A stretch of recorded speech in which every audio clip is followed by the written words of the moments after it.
Namaskar, my all dear student of class 11. I am Shikha, your mentor, to help you in the completion of your revision part for the upcoming examination for the subject English.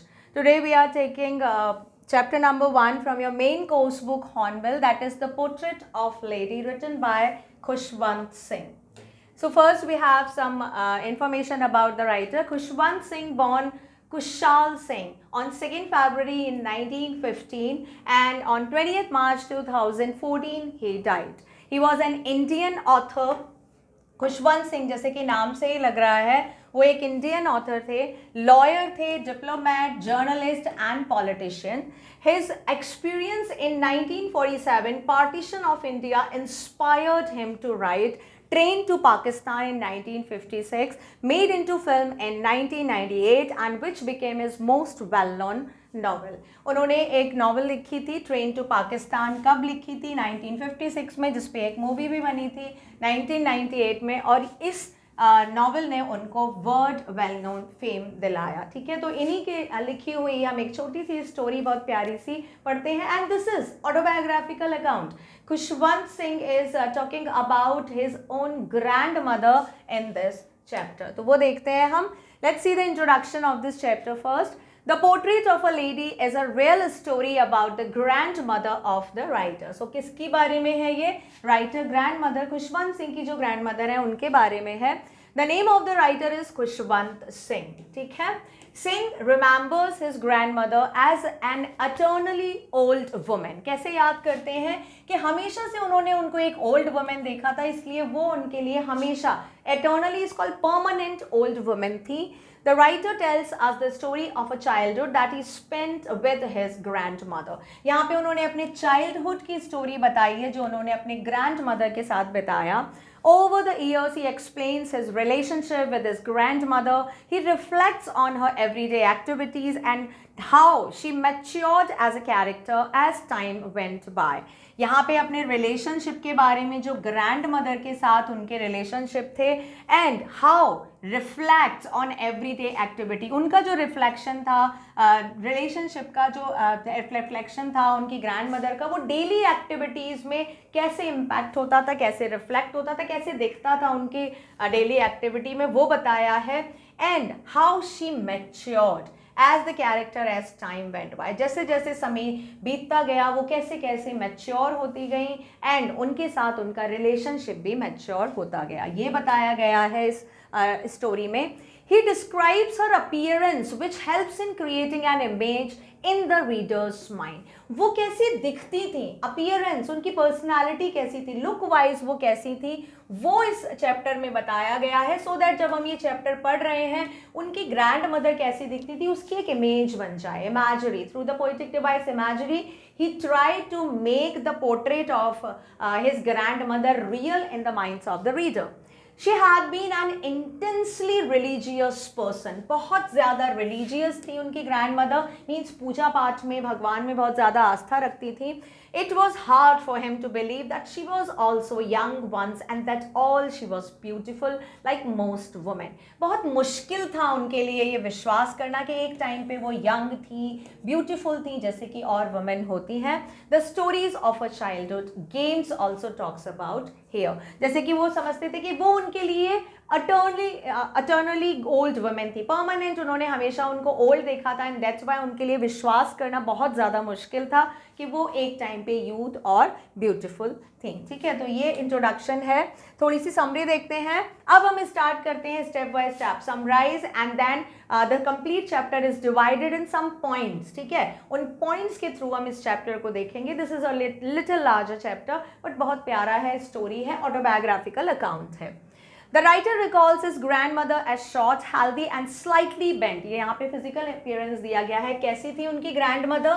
थोड़ी सी छोटी थी, ज़्यादा लंबी नहीं थी, healthy थी और slightly bent. Bent is called झुकी हुई. जैसे बुढ़े लोग होते हैं ना, इस तरह से चलते कमर पे हाथ रख के, तो वो एक तरफ झुकी हुई थी, थोड़ी सी, ज़्यादा नहीं. Her hairs were silver in colors and were scattered massively on her wrinkled face. उनके जो बाल थे वो कैसे थे? सिल्वर। सिल्वर कैसा होता है? वाइट, यानी कि उनके बाल कैसे थे? वाइट थे। एंड वो स्कैटर्ड इज कॉल्ड स्प्रेडेड, या बिखरे हुए थे। कहाँ पे बिखरे हुए थे? मैसिली इज कॉल्ड अनटाइटली, या आप बोल सकते हो इन एन अनकेम्प्ड मैनर, ठीक है, अनऑर्गेनाइज अनमैनेज मैनर। उनके रिंकल्ड फेस पे बिखरे हुए थे, यानी कि वो अच्छे से कॉम नहीं कर पाती थी। उनके बाल जो थे वाइट, वो उनके इधर उधर फेस पे बिखरे रहते थे in an unkempt manner. She use to walk around the whole house in the white clothes. पूरे घर में वो घूमती थी और वो क्या पहनती थी? वाइट कलर के कपड़े पहनती थी। She kept her one hand resting on her waist and the other hand was telling the beads of the rosary.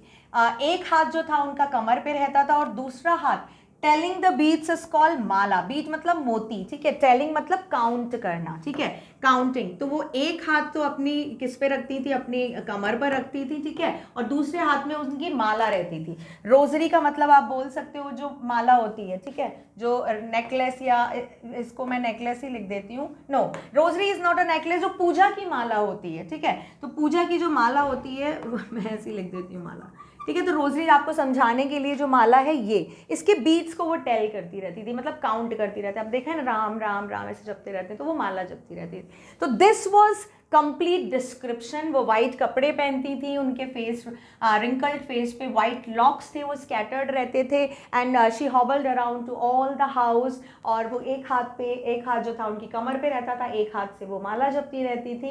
And then she was just looking like a white serenity, बहुत pure white, सारी चीज़ें white white थी। तो white is a symbol of peace and purity, तो वो बिल्कुल वैसी ही लगती थी। The writer thinks of her as not very pretty but constantly beautiful all the time. और जो राइटर था उनको सोचता था कि वो बहुत ज़्यादा प्रिटी तो नहीं थी, देखने में सुंदर नहीं थी, constantly beautiful all the time, but beautiful यहाँ पर that inner beauty, okay, the beauty how you are dealing, talking and treating the other person, तो वो हमेशा से ब्यूटीफुल रही है। मतलब वो जो अपने ग्रैंडसन के साथ वो हमेशा से बहुत स्वीट और सॉफ्ट रही थी। तो वो, अगर उनकी अपीयरेंस की बात की जाए तो बहुत ज़्यादा प्रिटी नहीं थी, but inner beauty was there. He compares her calm face with winter landscape. जो उनका काम पीसफुल पेस था उसको विंटर लैंडस्केप से उन्होंने कंपेयर किया। Winter landscape is called the open area, and winter में क्या होता है? All is covered by the snow. Snow कैसी होती है? वाइट, ठीक है। तो वो कहते थे, उनको देखकर ऐसा लगता था जैसे कि विंटर लैंडस्केप है, बिल्कुल प्योर वाइट वो दिखाई देती थी। तो बिल्कुल वैसी ही अपीयरेंस है। During the lengthy stay in the village, grandmother woke him up from the bed in the early morning. तो हम ये बोल सकते हैं, ये राइटर का उनके साथ जो बताया गया है इस चैप्टर के अकॉर्डिंग, ये क्या है? ये फर्स्ट स्टेज है। किस चीज़ की first stage? The relationship of grand mother and the writer, उसका फर्स्ट स्टेज है जब वो गांव में थे। तो लॉन्ग स्टे, काफ़ी टाइम तक वो गांव में रहे थे, ठीक है। और वहाँ पर सुबह सुबह वो केम अप उनको उठाती थी। कौन उठाती थी जल्दी? ग्रैंड मदर उनको सुबह जल्दी उठाती थी। Then plastered his wooden slate, पहले स्लेट पर पढ़ाई होती थी, जैसे ब्लैक बोर्ड होते हैं बड़े बड़े, ठीक है, उसमें हम चौक से लिखते हैं। ऐसे छोटे छोटे बच्चों के लिए स्लेट्स होती थी जिसपे वो लिखना सीखते थे, स्टार्टिंग में पहले चलता था ये। तो वो उनके लिए वो स्लेट को अच्छे से प्लास्टर करती थी, जिससे कि वो रेडी करती थी उनकी स्लेट्स को। Organize his breakfast and sent him to the school, उनके लिए नाश्ता बनाती थी और उसको स्कूल भेजती थी। नाश्ते में ज़्यादातर वो लोग क्या खाते थे? नाश्ते में ज़्यादातर वो लोग चपाती, स्टेल चपाती आप बोल सकते हो, जो बासी रोटी होती है वो खाते थे, और फिर वो लोग स्कूल जाते थे। यानी कि ऐसा नहीं ग्रैंड मदर उसको अकेले भेजती थी, वो लोग साथ में स्कूल जाते थे। On their way back to the home, she used to give the stale chapatis to the street dog. School में पढ़ाई करने के बाद जब वो लोग घर वापस आते थे, एंड तब वो अपने साथ चपातीज लेकर जाती थी।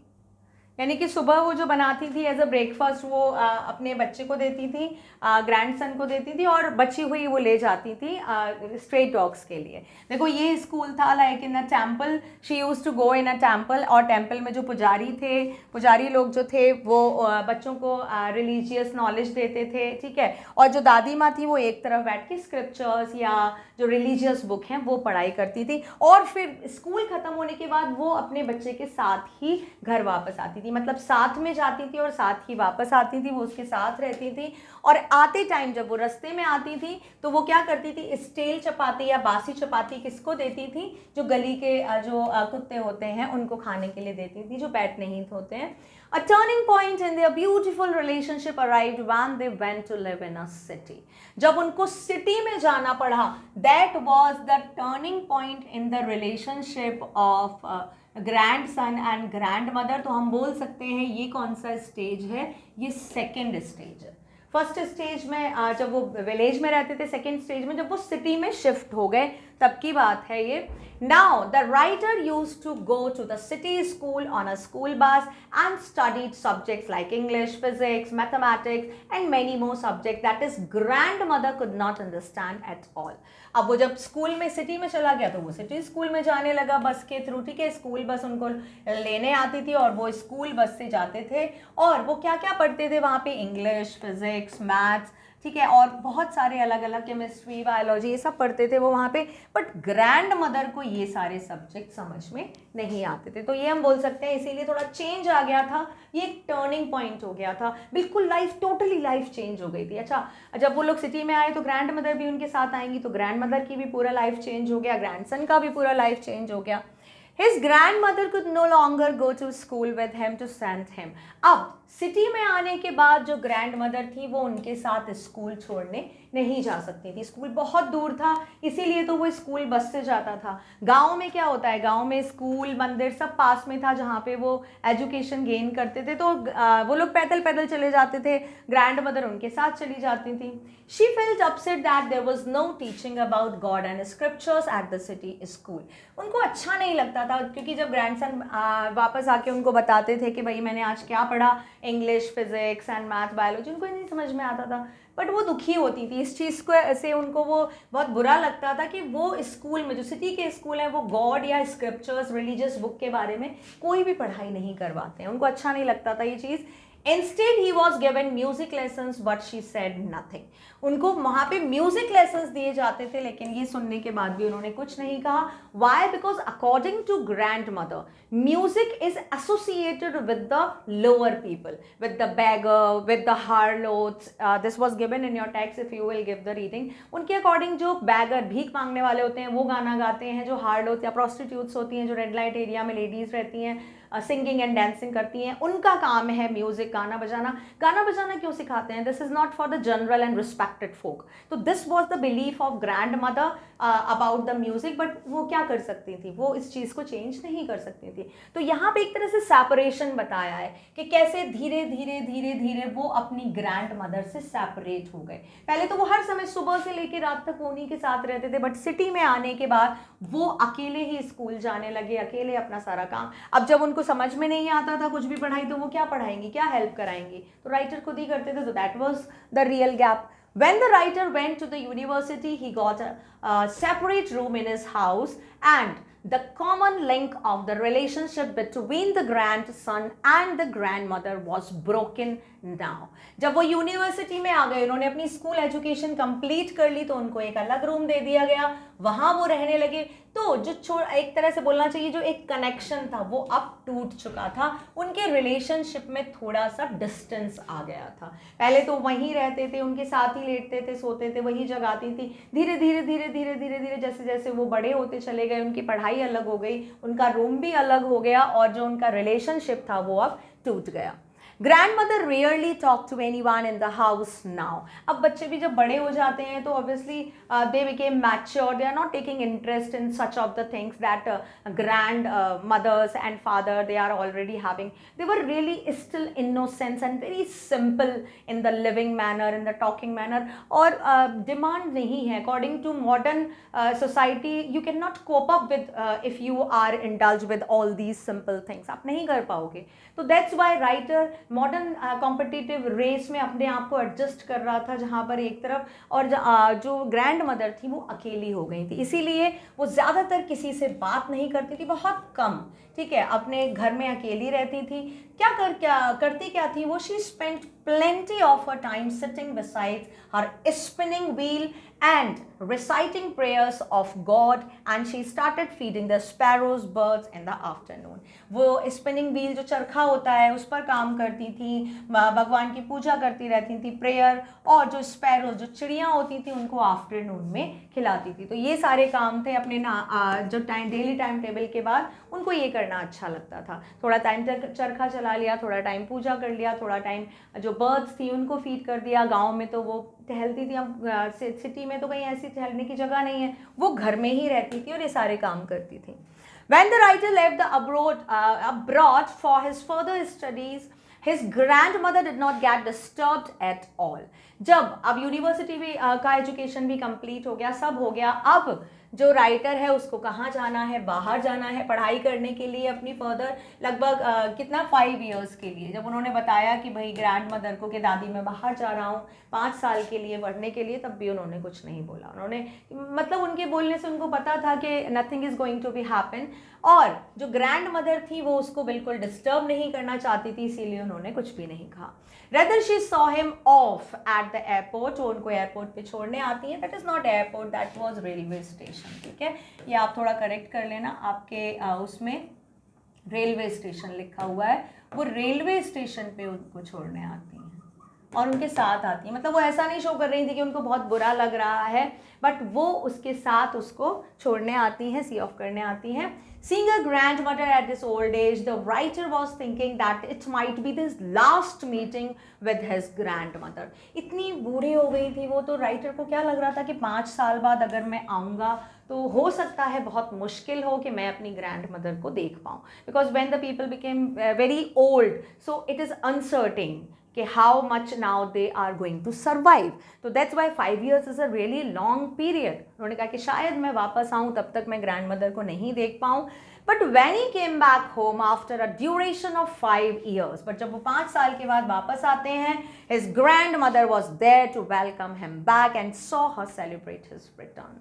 जो ग्रैंड मदर थी वो उसके साथ थी और वो उसका जो रिटर्न था उसको सेलिब्रेट करने के लिए बिल्कुल तैयार थी। कैसे सेलिब्रेशन किया, जब वो आया वो उनको लेने गई, उसके बाद वो नेबरहुड में गई, सारी औरतों को इनवाइट किया कि देखो मेरा ग्रैंडसन वापस आया है, पढ़ाई करके वापस आया है। And then she has taken a big drum and started beating that drum by singing as if it is just coming home of the warriors। जैसे सैनिक लोग लड़के बाहर से घर वापस आते, घर वाले कितने ढोल नगाड़े से उनका स्वागत करते हैं, बिल्कुल वैसे ही grand mother was very very happy. वो किसी से कुछ नहीं कहती थी, बट दैट डजंट मीन कि she was not having the feelings. तो वो अपनी फीलिंग्स को इस तरह से डिस्क्राइब कर रही हैं, ड्रम को बजा रही हैं, औरतों को बुला रही हैं, गाना गा रही हैं, बहुत ज़्यादा एक्सर्शन ले रही थी वो, and this much of exertion was not really good for her. तो यहाँ पे बताया गया है कि वो किस तरह से सेलिब्रेट करती हैं, but ultimately because of this exertion she fail सिक, वो बीमार हो जाती हैं। And The next morning after the return of his grandson, she got ill। मतलब आज बेटा आया है, पूरी शाम उन्होंने अच्छे से एंजॉय किया, सेलिब्रेट किया, बट दूसरी सुबह अगर सब लोगों ने जाके देखा तो वो बीमार हो गई थी। Although the doctor told them that it was a slight fever and would go away very soon। Doctor को बुलाया गया, उन्होंने कहा कि कुछ ज़्यादा खास बात नहीं है, बस थोड़ा सा फीवर है उनको और जल्दी ठीक हो जाएंगी। Still she could foresee that her time to leave this world was near। foresee को बोल सकते हैं predict, ठीक है, वो देख सकती थी। वो ग्रैंड मदर के अकॉर्डिंग ऐसा नहीं था, मतलब वो जल्दी ठीक नहीं होंगी, अब उनको लग रहा था कि अब उनका यहाँ से जाने का टाइम आ गया है। Now this here she did not want to waste her time talking to someone। अब उनका किसी से भी बात करने का बिल्कुल भी मन नहीं कर रहा था। So we are talking about just after the next day, ठीक है। अच्छा, यहाँ पे मैंने एक थर्ड स्टेज नहीं लिखा, थर्ड स्टेज थी ये जब राइटर अब्रॉड गया था। सेकेंड, देखो फर्स्ट स्टेज में राइटर उनके साथ काफ़ी टाइम तक था, सेकेंड स्टेज में थोड़ा सा जो उनका रिलेशन था वो ब्रेक हुआ, बट जब वो यूनिवर्सिटी चले गए तब उनका टोटली रिलेशन ब्रेक हो गया 5 साल के लिए। So this we can say the third stage, ठीक है। तो अभी यहाँ पे जब वो बीमार हो गई हैं बहुत ज़्यादा, डॉक्टर ने भी कहा कि आराम करने दो, ठीक हो जाएंगी, उन्होंने कहा कि नो भैया I am not going to be well soon, और अब उनको लगा कि उनका जाने का टाइम आ गया है। So went to her bed praying and telling the beads till her lips stopped moving and the rosary fell down from her lifeless hand। वो क्या कर रही थी, वो बस अपने बेड पे लेटी हुई थी, और जो inaudible prayer, continuous inaudible prayer जो रहती है वो हमेशा वही कर रही थी। बट अचानक से उनके लिप्स बंद हो गए, उनका जो टेलिंग ऑफ द बीट्स, जो काउंटिंग ऑफ द बीट्स है वो बंद हो गया, और जो रोजरी थी वो नीचे गिर गई उनके लाइफलेस हैंड से। लाइफलेस हैंड मतलब नाउ शी वॉज डेड, वो मर चुकी थी। जो रोजरी थी, कैसे पता चला सबको, बात तो वो नहीं कर रही थी किसी से, आंखें बंद थी, बस प्रेयर कर रही थी, लिप्स भी नहीं हिल रहे थे, बट सबको कैसे पता चला शी वॉज नो मोर, जब उनकी माला उनके हाथों से नीचे गिर गई, ठीक है। Then everybody came to know कि now she was no more. To grieve her death, thousands of the sparrows flew in and sat dispersed around her body.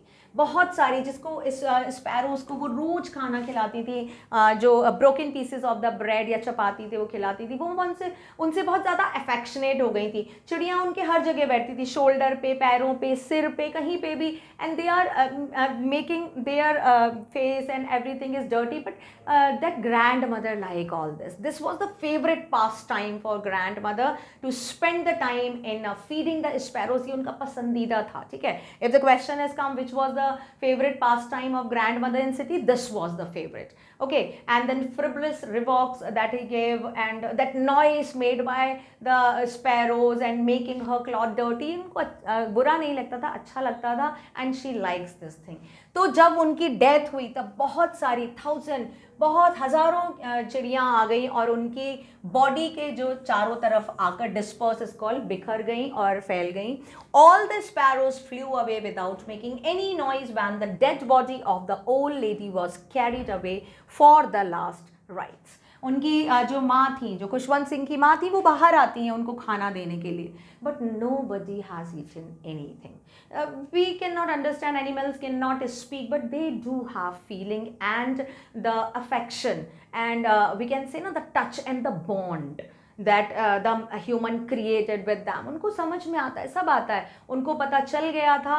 And animals और बर्ड्स की जो फीलिंग्स होती हैं, they are rather more true than the humans, ठीक है। तो उनको पता चल गया था कि दादी की डेथ हो चुकी है, बिना कुछ खाए, बिना कुछ नॉइज़ किए। बहुत अब सोचो थाउजेंड्स ऑफ द स्पैरोज होंगी तो कितना सारा नॉइज़ होगा, बट कोई नॉइज़ नहीं था। calmly they came and sit around the body for some time and then they flew away. सारी चिड़ियाँ उड़ जाती हैं बिना कुछ खाए, एंड जब उनको लेकर जाया जा रहा होता है किस चीज़ के लिए, फॉर द लास्ट राइट्स। जब डेथ हो जाती है तो जो भी लेकर जाते हैं, तो जब ग्रैंड मदर चली जाती हैं सारी स्पैरोज भी उड़ जाती हैं, और उसके बाद जितना भी उन्होंने खाना डाला था खुशवंत सिंह की मदर ने, जो उन्होंने नहीं खाया, then the sweeper came and then clean that all. Okay, so this was the story that he has given. So according to Khushwant Singh, उनकी जो ग्रैंड मदर थी उनसे उनका बहुत क्लोज रिलेशनशिप था, एंड ग्रैंड मदर ही use to say in the same manner, वो उनके लिए बिल्कुल भी नहीं बदली थी, जैसी वो थी वो हमेशा से ही थी। And here this is the end. और यहाँ भी किसी का भी कोई भी जो आप means the natural move of the life है, आप उसको डिस्टर्ब नहीं कर सकते हो। You have to go and flow your self with the running time. Conclusion देखते हैं पोर्ट्रेट ऑफ द लेडी का। तो sum up in the portrait of a lady summary, the writer and his grand mother had a beautiful bond between them and loved each other a lot. बहुत प्यारा bond था उन दोनों के बीच में, वो दोनों एक दूसरे को बहुत प्यार करते थे। The story tells us how beautiful a relationship can become between a grandson and his grand mother. बताया गया है भाई यहाँ पे एक माँ और बच्चे के बीच में होता है, that is unpredictable, that is universal, but grandson और ग्रैंड मदर के बीच में एक, आप देखो तो ये जनरेशन गैप नहीं, कितना बड़ा जनरेशन गैप है, but even then they were close to each other with the bond. 5 साल के बाद भी जब उनका बच्चा वापस आया, अपनी हेल्थ की फिक्र ना करते हुए, she started celebrating, and then after that she fell ill and died. This is the scene of railway station I want to tell you, when she had came here to receive the grandson। 5 साल के बाद जब वो आए थे, वो भी उनको रिसीव करने आई थी। अब यहाँ पे कुछ एक्सप्रेशंस हैं, मीनिंग ऑफ द एक्सप्रेशंस देख लेते हैं। आपकी बुक में जो स्टार्टिंग में जो एक्सप्रेशन एकदम स्टार्टिंग में जो आते हैं वो एक्सप्रेशंस हैं ये, तो इनके एक्सप्रेशन देख लेते हैं, क्योंकि इन पे बेस्ड क्वेश्चंस आते हैं, ठीक है। आपको आना चाहिए इनका मीनिंग, वो मैं बता देती हूँ। Number 1 is the thought was almost revolting, the idea was disgusting, और we can say opposed. Disgusting की जगह अपोज्ड ज़्यादा बेटर रहेगा। कौन सा idea revolting? Which idea was opposed? The idea or the statement that was given by the other person that once the grandmother used to be very pretty and beautiful. बार बार सब लोग उनसे बोलते, grand mother खुद बोलती थी कि भाई जब मैं छोटी थी, जब मैं ऐसी थी वैसी थी, बट उनको विश्वास नहीं होता था खुशवंत सिंह को. Why? Because since his childhood he had seen his grand mother in that old stage only. So it was very hard to believe that once his grandmother used to be very pretty, very beautiful. This idea was revolting. ठीक है. Next देखो, an expanse of pure white serenity. ये आया है grand mother के लिए. इसमें किसको डिस्क्राइब किया गया है? ग्रैंड मदर को डिस्क्राइब किया गया है. ग्रैंड मदर के अपीयरेंस को डिस्क्राइब किया गया है. Silence with white hair. Silence and white hair थे उनके, वाइट क्लॉथ थे जो पूरे घर में बिखरे रहते थे. तो जहाँ जहाँ से वो जाती थी तो ऐसा लगता था वहाँ से प्योरिटी जा रही है, पीसनेस जा रही है, ऐसा लगता था. Why? Because white is the symbol of purity. उनके बाल भी वाइट थे, कपड़े भी पूरे वाइट थे, वो शांत रहती थी. एंड प्योरिटी में पीसनेस भी, पीसफुलनेस भी होती है, तो वो शांत रहती थी. मतलब completely she was just like a specimen of the pure serene beauty. Next is a turning point, a radical point of the change. Turning point कौन सा था बेटा? जब वो लोग they moved towards the city. Okay, moved to city. जब गांव से वो शहर चले जाते हैं, बस वही टर्निंग पॉइंट था उनकी लाइफ का. Accepted her seclusion with the resignation. Seclusion, अलग हो जाना, रेजिग्नेशन, किसी चीज सर्विस करने से मना कर देना. मेड नो प्रोटेस्ट, एक्सेप्टेड हर अलूफनेस कामली. जो भी किसी भी चीज़ का विरोध नहीं करना, और what ever is going on, जो भी एक्सेप्टेड है, जो भी डिमांडेड है, रिक्वायर्ड है, उसको कामली एक्सेप्टेड कर लेना. जैसे सिटी जाना था तो उन्होंने मना नहीं किया, रेजिस्ट नहीं किया, मैं नहीं जाऊंगी, मैं यही रहूंगी, वो चुपचाप चली गई. Then when the writer started living in another room, जब वो यूनिवर्सिटी में आ गए थे, वो जब स्कूल जा रहे थे, उनको नहीं पसंद आ रहा था जो एजुकेशन दिया जा रहा था, but she never opposed anything. She never want to disturb और intermingled in anybody's life. तो यहाँ पर जो भी चेंजेस उनकी लाइफ में आ रहे थे, वो उसको चुपचाप कैसे एक्सेप्ट करती जा रही थी, उस पर कोई प्रोटेस्ट नहीं कर रही थी. बिकॉज हम लोगों के लिए तो changes are very very very frequent and very normal. We have to be change our self with the daily need. हर आज जो चीज़ है वो कल पुरानी हो जाती, कुछ और चाहिए, नया चाहिए. बट बूढ़े लोग ऐसे नहीं होते हैं. उन लोगों के लिए they are having lot of patience to deal up with the same thing till last. But हम लोगों के लिए ऐसा होता है. बट यहाँ पे ये बोला जाएगा कि यस, जब उनको लेकर जा रहे थे उनके फादर मदर के, चलो अब हमको सिटी में रहना है, तभी भी उन्होंने कुछ नहीं बोला. तो this was the acceptance of the seclusion without resignation. A veritable bellum of chirping. Chirping is a sound made by the bird. बहुत ज़्यादा. Bellum is called noisy. So a noise is one hears in the lunatic asylum. Now lunatic asylum is called बहुत great level पे, high pitch पे. इतनी सारी चिड़ियाँ जब आ जाएंगी, you yourself imagine कितना ज़्यादा शोर होगा. So that was the really a kind of noise created by thousands of the sparrows. कब होता था ये? आफ्टरनून में होता था, जब वो बरामदे में चिड़ियों को दाना डालने के लिए आती थी. तो ये वेरिटेबल बेलडम ऑफ चिर्पिंग किसके लिए आया है? स्पैरोज के लिए आया है. ठीक है, मेड बाय स्पैरोज. नेक्स्ट देखो, frivolous rebukes, light hearted scolding. Scolding मतलब डांटना. ठीक है, फ्रिवलस मतलब धीरे से, रिबक्स मतलब डांटना. तो जब all the sparrows they used to sit on the shoulder, on the head, here and there, and when they became clothes, when they make the clothes dirty, या बहुत ज़्यादा शोर करती थी, दादी को परेशान करती थी, कभी कभी बाइट या स्क्रैच भी लग जाते थे, तो दादी उनको धीरे से डांट देती थी. वो जो प्यार वाली डांट होती है वो कर देती थी. So that is called frivolous rebuke, यानी कि लाइट हार्टेड स्कोल्ड. नेक्स्ट देखो, the sagging skin of the dilapidated drum. Sagging मतलब लटकी हुई, झुकी हुई skin, and dilapidated is called old. Dilapidated का मतलब हुआ ओल्ड. तो यहाँ पे the loose skin of an old drum, worn out drum. Worn out मतलब जो आप काम करना नहीं रहेगा. आपने देखा है ना, ढोलक या ड्रम होते हैं, जब तक उनका जो लेदर होता है वो अच्छे से टाइट नहीं, जो स्किन होती है ना वो टाइट नहीं होती, उसमें से आवाज़ नहीं आती है. और वह धप धप धप इस तरह की आवाज़ आएगी नहीं, तो ऐसे टनाक टम ऐसे आवाज आनी चाहिए, वो कब होता है, जब वो टाइट होता है। तो यहाँ पे सेगिंग स्किन मतलब वो जब when that writer came back after 5 years and she has taken one of the old drum, तो वो पुराना हो गया था वो ड्रम एंड ये ड्रम के लिए आया है, ठीक है। सो सेगिंग स्किन डेलिपिटेड, इट्स कॉल्ड, बहुत पुराना ड्रम था जिसमें से आवाज अच्छी नहीं आ रही थी, but she was celebrating. Question answer देखते हैं कुछ। How does Khushwant Singh describe his old grandmother? Khushwant Singh says that his grandmother was so old that she could not get any older. वो इतनी बूढ़ी थी अब और उससे ज़्यादा बूढ़ी क्या होंगी? Her face was full of wrinkles, she was short and fat and somewhat bent, slightly bent.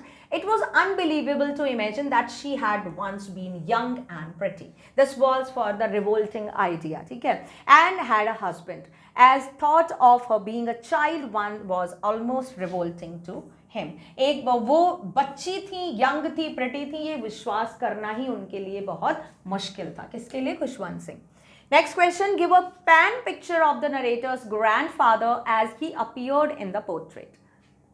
यहाँ पे ग्रैंडफादर का जो पोर्ट्रेट लगा हुआ है उसके बारे में थोड़ा सा डिस्क्रिप्शन आया है इस चैप्टर में।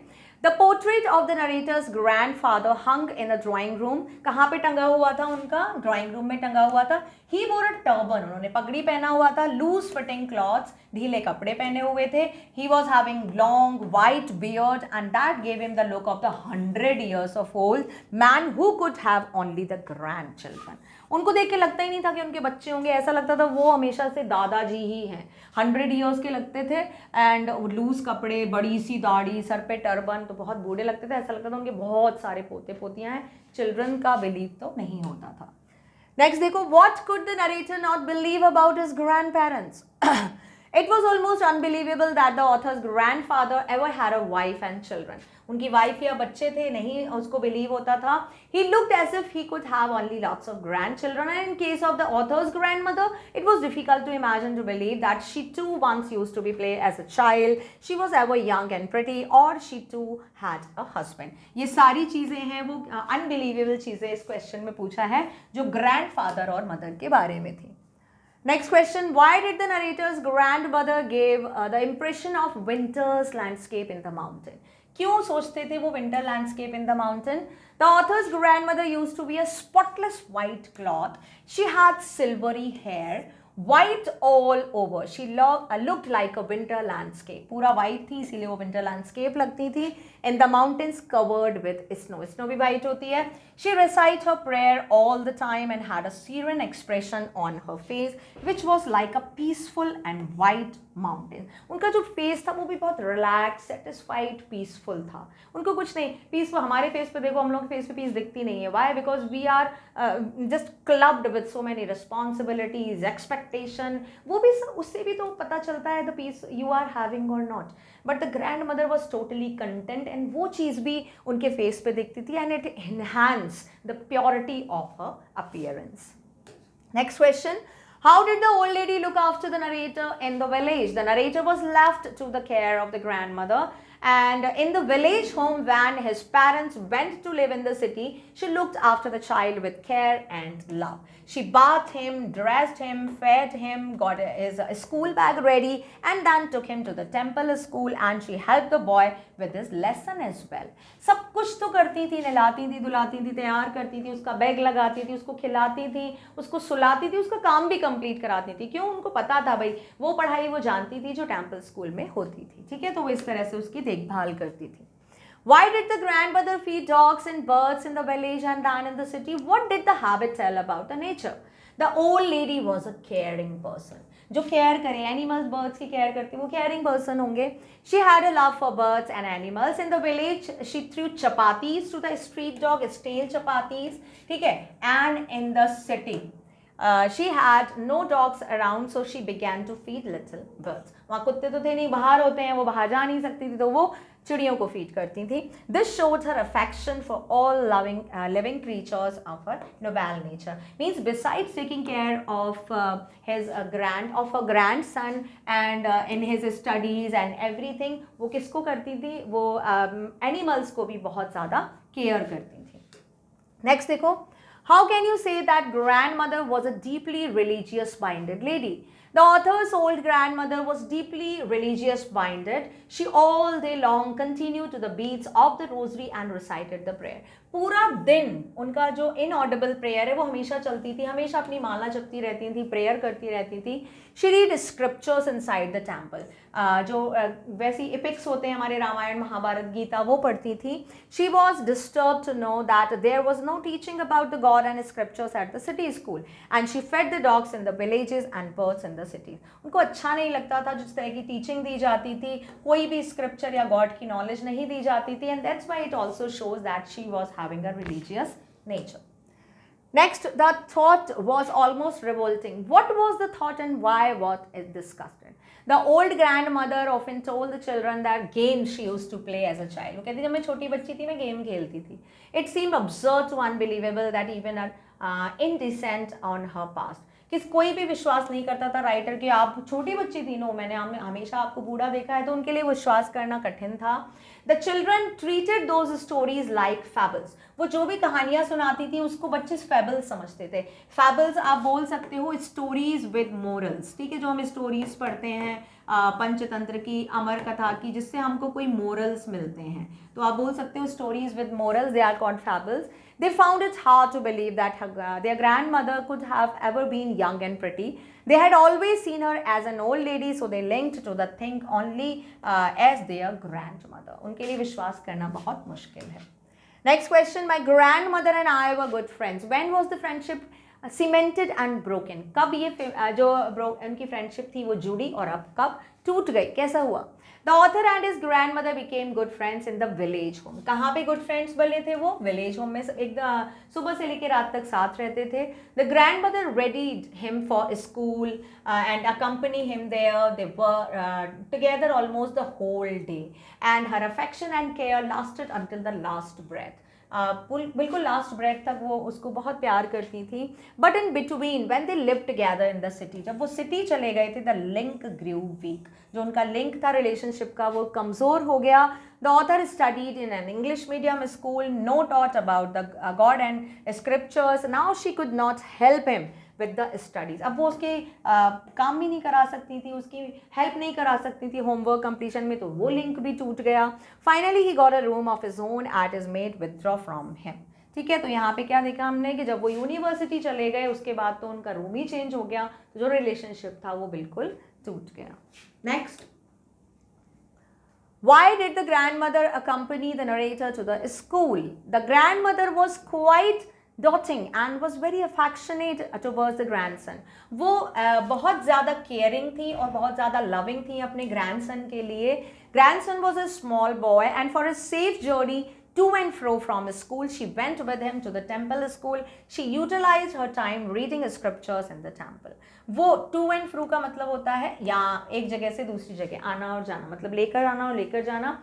तो वो हमेशा उसके साथ जाती थी, उसको साथ लेकर आती थी. वो बहुत ज़्यादा केयरिंग थी और उनको उनकी सिक्योरिटी की बहुत ज़्यादा चिंता थी. So that's why we can say she accompanied, why she accompanied to school. अच्छा, लेटर पार्ट की some of the question you just can go through that thing ना, जो सेकेंड या थर्ड स्टेज के जो क्वेश्चंस हैं. I have just combined here first and second stage. Third stage के थोड़े से क्वेश्चन आप लोग और कर लेना. चलो, now at the end of this video we come to the mind map. This is very important. Mind map देख लेते हैं पोर्ट्रेट ऑफ द लेडी का. It means just give you an idea of the complete chapter in one glimpse. अभी यहाँ पे authors mother describe किया गया है. ये आपको बहुत हेल्प करेंगे the type of question if you are facing about the character sketch of the character. कैसी थी वो? Divine beauty, a strong faith in the god, an old woman, short felt and slightly bent, and her face is a crisscross of wrinkles. This is complete character sketch you can use if you are facing any of the question. अब हम first phase देखते हैं कौन सी है. The author and the grandmother were good friends, then constantly together. पूरा दिन साथ रहते थे. The author's parents had left him with the grandmother in the village. Parents city में रहते थे उस टाइम पे फर्स्ट स्टेज में, और grandmother और grandson गाँव में रहते थे. She would get an author ready for the school. तैयार करती थी. She would accompany the author to the school, would spend time in the village temple with him. When When the author's school was over, they would walk back to home. वापस साथ में आते थे, साथ में ही जाते थे, पूरा दिन वो वहीं रहती थी. The grandmother used to take chapatis for the village dog. She was kind animal. Stale chapatis लेकर जाती थी. ये पूरा फर्स्ट स्टेज. फर्स्ट स्टेज में आप मान के चलो, फर्स्ट स्टेज में क्या डिपिक्ट करना है हमको? विलेज लिंक, जो हमारा विलेज खुशवंत सिंह का और दादी का विलेज का जो लिंक था वो डिस्क्राइब करना है. नाउ सेकेंड स्टेज देखो, अ turning point came in the friendship when they were sent for the author's parents. यहाँ पे आपका सिटी लिंक आप बोल सकते हो, जब वो सिटी में शिफ्ट हो जाते हैं, वो सेकेंड फेज है. They shared same room, but the author used to go city school in a motor bus, and she could not accompany him to school. Room same था जब वो शिफ्ट किए थे, लेकिन वो स्कूल में दूसरी स्कूल में जाने लगा, उनको छोड़ने भी नहीं जा सकती थी, उसकी पढ़ाई में भी हेल्प नहीं कर सकती थी. There were no dogs in the street, so she took to feed sparrows. नीचे नहीं जा सकती थी, तो उन्होंने बरामदे में ही, घर में ही अपनी चिड़ियों को खिलाना शुरू किया. As the years rolled by, they saw less of each other. She continued to wake up the author up and get him ready for the school for some time. थोड़े टाइम के लिए सिटी में भी वो उसको सुबह उठाती थी, स्कूल के लिए तैयार करती थी, सिटी के घर में भी. But the city education distanced them. She did not like the city education. लेकिन जो सिटी की एजुकेशन थी उसने दूरियां बढ़ा दी. अब ऑथर को, जैसे हम लोग होते हैं, ट्यूशन पढ़ने जाना है, खेलने भी जाना है, अब सिटी की लाइफ है तो घूमने भी जाना है, बहुत सारी चीज़ें होती हैं, तो इससे डिस्टेंस बढ़ गया था. अब देखते हैं grand mother silent disposal to the city education. This is not the, ये जहाँ पे सेकेंड फेज का ही है. जब सिटी में थी तो वो जो एजुकेशन थी, उसकी जो ओपिनियन थी उनके एजुकेशन के बारे में, that was not right. The grand mother could not help the author in his lesson. वो नहीं करा सकती थी. क्यों नहीं करा सकती थी? उनको नहीं आते थे इंग्लिश, फिजिक्स, केमिस्ट्री, ये सब्जेक्ट्स नहीं आते थे. She did not believe in the things taught at the city school. उनको अच्छी नहीं लगती थी वो पढ़ाई जो सिटी स्कूल में पढ़ाई जाती थी. She was distressed that there was no teaching of God and scriptures. उनको कुछ प्रॉब्लम नहीं थी, बट वो ये कहती थी कि कोई गॉड या स्क्रिप्चर्स की, भगवान के बारे में क्यों नहीं पढ़ाया जाता वहाँ पे. Teaching of music made her sad, as she believed that music had indecent association and was the monopoly of the beggars and harlot. Music का जो वहाँ पे लेसन देता था नहीं अच्छा लगता था. उनको क्या लगता था, ये सिर्फ किसके लिए है? बैगर्स और हार्लोट्स के लिए है. म्यूजिक जेंटल फोक के लिए नहीं है. She said nothing, but her silence meant disapproval. अब जब आपको कोई चीज़ पसंद नहीं है और आपको पता है कि ये चीज़ में आप नहीं कर सकते हो, you cannot intermingle in that manner, you cannot oppose, you cannot show your or give your advice or opinion, you cannot change this, तो आप क्या कर लेते हो? Then you keep on silent. So the same thing has done, but उसका मतलब silence का मतलब होता है you are not in the acceptance with this matter. Same ऐसा उनको नहीं अच्छा लगता था, वो कुछ नहीं कर सकती थी, इसीलिए वो silent हो गई. She rarely talked to authors after that. उसके बाद उनका ऑथर से बात करना बहुत ज़्यादा कम हो गया था. rarely बात करती थी. अब हम देखते हैं reason of the sadness of authors grandmother. क्यों रहती थी वो इतनी परेशान? रीज़न क्या था? When the author decided to go abroad for the further studies, he was sure that the grandmother would be upset.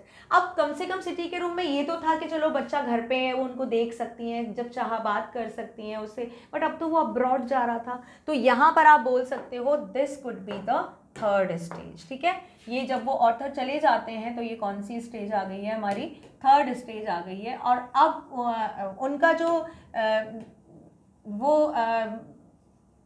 Grand mother का while I was speaking writing, चलो, जो उनका ग्रैंड मदर का उनसे कनेक्शन था वो बहुत ज़्यादा कम हो गया था. वो मतलब वैसे किसी से बात नहीं करती थी, ग्रैंडसन के साथ ही उनका अटैचमेंट था. अब वही जब यूनिवर्सिटी चले गए थे पढ़ने के लिए, यानी कि बिल्कुल बहुत दूर, जहाँ से उनका वापस आना, उनसे बात करना, उनको देखना पॉसिबल नहीं था, इसीलिए वो ज़्यादा डिस्ट्रेस रहने लगी थी. He thought that she would be upset as at her age no one could tell.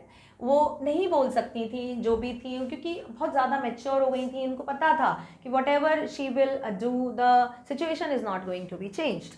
But she was not even sentimental. वो बहुत ज़्यादा सेंटिमेंटल है, रोना धोना, नहीं तुम नहीं जाओगे, मैं कैसे रहूँगी, मुझे तुम्हारी बहुत याद है, यहीं पढ़ लो, ऐसा जो चीज़ें होती हैं वो सब उन्होंने कभी भी नहीं दिखाया. She went to leave the authors to the station. She kissed him, and the author cherished the most imprint as perhaps the last sign of the physical contact between them. This is written so beautifully. जब writer जाते हैं 5 साल के लिए जब university जाते हैं वो उनको साथ में आती हैं छोड़ने के लिए स्टेशन पे, और उसके बाद वो उनके फोरहेड पे किस करती हैं। एंड राइटर को ऐसा लगता है कि जैसे फिजिकल कॉन्टैक्ट का ये लास्ट इम्प्रिंट है that he was getting, because he was not in this idea और थॉट कि when he would come back then maybe he might be able to see her or not, ठीक है। तो उनको ये लगता है, but after 5 years she was there to receive him at the station. But 5 साल के बाद जब वो आते हैं तो उनको रिसीव करने भी आती है, मतलब सी ऑफ करने भी जाती हैं, रिसीव करने भी आती हैं। Now the author's homecoming, एक ये बता देती हूँ, the author did not find any change in her, कोई भी चेंज उनको नहीं लगता है। 5 साल के बाद आते हैं। Her happiest moment were with the sparrows whom she fed longer and with the frivolous rebukes. Author के आने के बाद भी जब ऑथर ये बताया गया है, ऑथर को पता चलता है कि भाई उनका सबसे फेवरेट पास टाइम क्या था, जब वो चिड़ियों को खाना खिलाती थी। In the evening, a change came over her. She collected the women of the neighborhood and sang the songs of the homecoming of the warrior. बहुत खुश थी वो, पूरी और अपने आस पड़ोस की औरतों को बुलाकर लाई, आओ मेरा ग्रैंडसन आया है, मेरा पोता आया है। After getting the education, then she started collecting the women and took an old drum and started beating and singing of the homecoming of the warriors. They had to persuade her to stop to avoid overstraining. They यहाँ पर पूरे family members के लिए आया है। खुशवंत सिंह, उनकी mother, father, सब लोग मना कर रहे थे कि इतना ओवर स्ट्रेन नहीं करना चाहिए उनको। In the evening she was taken ill, but she just wanted to wanted to show her feeling. कितने टाइम तक वो दबाएंगी, उनको अच्छा लग रहा था, वो करना चाह रही थी, बट ओवर स्ट्रेन की वजह से वो बीमार हो जाती हैं। She was taken ill and she was having the mild fever and the doctor said that it would go, but she thought different. Doctor ने बोला था चला जाएगा, थोड़ा सा बुखार है, बट उनको लग रहा था कि उनका टाइम आ गया है। She told that her end was near and she had omitted to prayer just before the last chapter of her life. Omitted is called remove, हटा देना। उन्होंने प्रेयर करना छोड़ दिया, जो चीज़ वो कभी नहीं छोड़ती थी, continuously since morning till late of night, her lips keeps on moving in the inaudible prayer, वो उन्होंने कब छोड़ दिया, मरने से थोड़े टाइम पहले। She could foresee her death, she died peacefully. उनको दिख रहा था कि उनका टाइम कम आ गया है, and this is the death of the grandmother.